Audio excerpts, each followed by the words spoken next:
बांकीपुर की आज 3,89,000 वोटर अपना नेता चुन रहे हैं। अब तक बांकीपुर में 8% मतदान होने की खबर आ रही है। यहां बीजेपी के नीरज कुमार, जनसुराज के प्रशांत किशोर और आरजेडी की रेखा गुप्ता के बीच त्रिकोणीय मुकाबला है।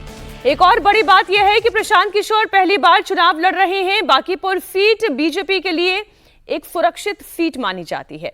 यहां बीजेपी के राष्ट्रीय अध्यक्ष नितिन नवीन और उनके परिवार का एक छत्र राज रहा है।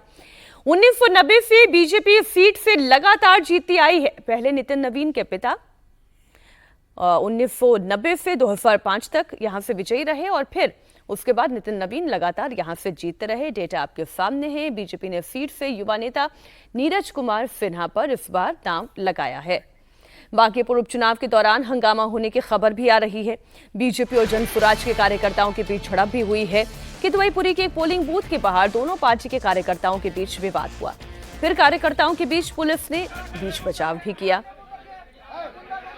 बांकीपुर में वोटिंग के बीच प्रशांत किशोर ने पुलिस पर जनसुराज के नेताओं को अरेस्ट करने का आरोप लगाया। प्रशांत किशोर ने आरोप लगाया कि 16 से ज्यादा जनसुराज के नेताओं को अरेस्ट किया गया है।